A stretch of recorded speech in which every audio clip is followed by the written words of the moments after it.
Well, hello and welcome to the J. Sterling Hughes Show, where we share the secrets and the strategies of how we are building a rapidly growing law practice. Over the past 9 years, we have grown from 0 attorneys to 25 and doing over $15 million in revenue. And my purpose here is to document what's working and what's not working in our practice with hopes that you can take that and you can recontextualize that in your practice and shorten your success curve. And today we're talking about a law firm leader's most important tool, and that is our model, our example. So for all you lawyer leaders out there, this is all about the most important tool in our tool chest for us to lead our teams to success. Over the years, I have noticed so clearly that leadership is visual.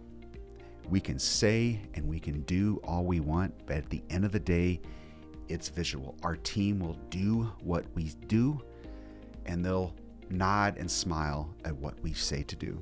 It's happened in every single leadership capacity that I've been in, every time that I've observed other leaders on our team. So today I want to talk a little bit more deeply about this topic. I want to share with you some ways where we undermine our example, some real practical ways that I've seen where I've fallen victim to this myself, and some truths about modeling for us to be, to discuss and be aware of, and how we can avoid this. How can we avoid bad modeling? And then some shades of modeling going from good to better to best. First starting off with some examples. These are real practical things that we're all going to recognize, not only in ourselves, of course, but in other leaders that we've been around. And one of them is having a condescending attitude. And for me, like the marquee, the headline story where I've noticed this and where I've seen this is when a couple years ago, I was with a buddy and he was going to give me a tour of his office, and about 75 employees at that particular time. And I remember walking up to the front entrance, and this was a busy area, hard to find parking. And there was a parking spot right by the front door. Like just a few steps away, right next to the handicap parking spot. And there's a big sign there by this spot, and it says reserved for Ralph. I remember asking my buddy Peter, what is that? And he said, oh, well, that's the owner's parking spot. I'm like, wow, isn't he live in Florida? He's never here. And he's like, yeah, he's rarely here, but he'll get really upset if someone parks in his parking spot.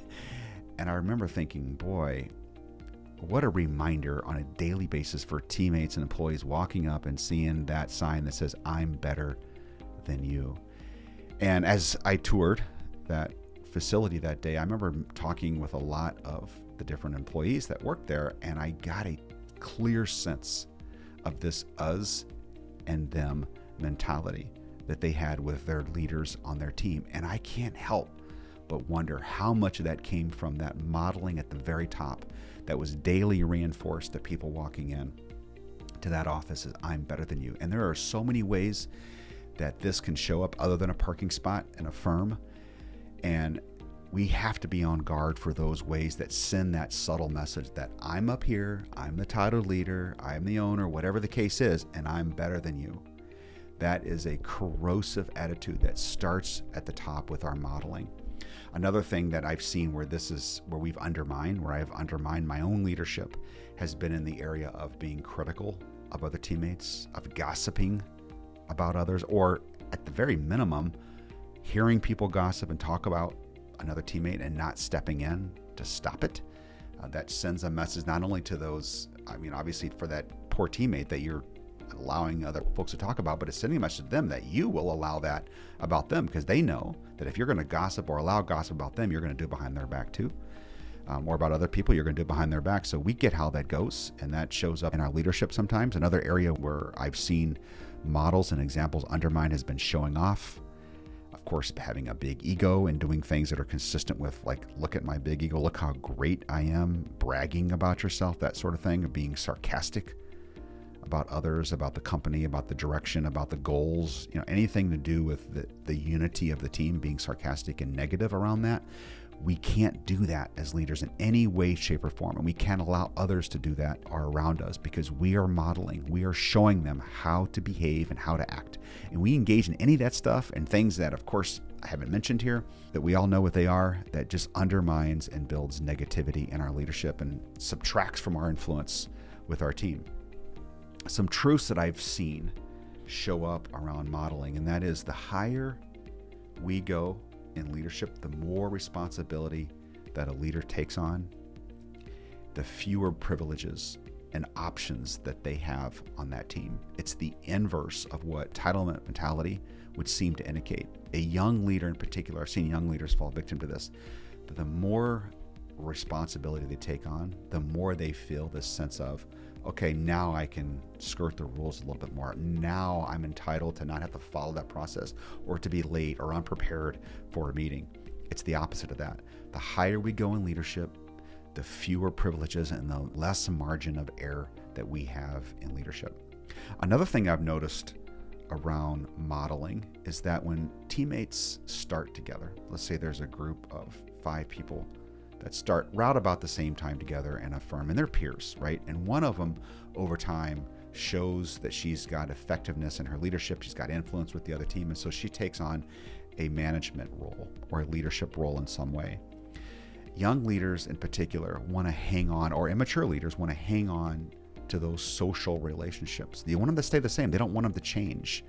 And that's really, really difficult to pull off, because now this new leader is in a position of part of their responsibilities to hold their teammates accountable for behaviors and accountable for performance. And that's really, really tough to do if they don't see you as different than them from a responsibility standpoint. If they see that you're equal and you're doing the exact same thing that they're doing, and you're just, partying on the weekends together, you're traveling, going on vacation together, all of those things are great. And those are, it's necessary to build trust sometimes, to have a connection with someone.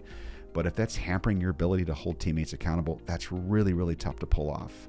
And I've seen very few leaders have that maturity level in order to do that consistently. It's just tough to do. So when you take on a leadership role, the nature of your social relationships is going to change, and you have to embrace that.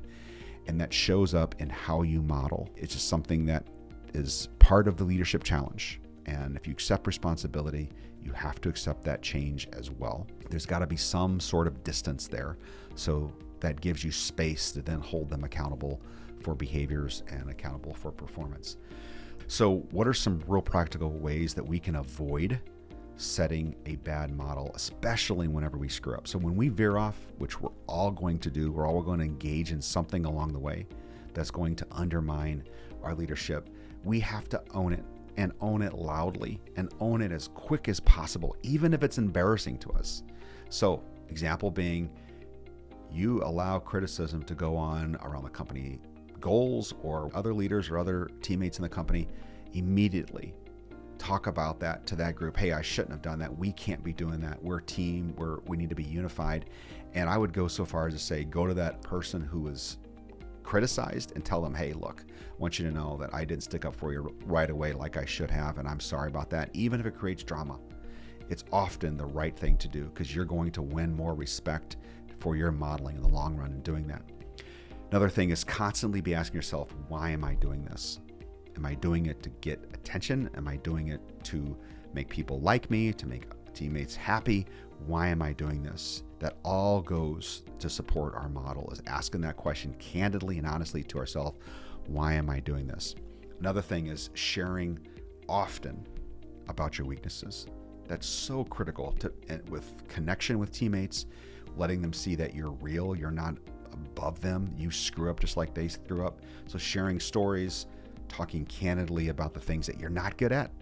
A lot of times you're saying those things not because it's a shocker to them, it's because you're letting them know that you know that you're not good at something. Another practical way to avoid setting a bad model is if you find yourself saying, follow me or go do it. Obviously, follow me, you doing it first, not asking your team to do something that you're not willing to do. Sure is a lot more effective than, hey, I want you to do this, when you are not willing to do that. Because maybe you can force them into it, but they won't do it with a heart that's into it, and they certainly won't give it their best effort if they feel like you're not willing to do that with them. So some pictures of modeling going from like, that's pretty good to that's really good. So whenever we say, but don't do, that gives us, in a lot of cases, temporary influence with our team. Whenever we do something, but don't say it, what we're doing, don't explain it, don't take the time to pause and say, hey, here's what I'm doing and here's why I'm doing it. If we just go ahead and do it without helping our team see the why behind it, that's good leadership. That's pretty good leadership, but it's incomplete. It's missing out. You have more room there to influence. And the ultimate in our modeling is saying something, telling your team why you're doing it, and then going out and you doing it, showing how it's done, showing the way. That, my friends, is complete leadership. And as we lead and grow our law firms, our model is our most important tool. Have a great week.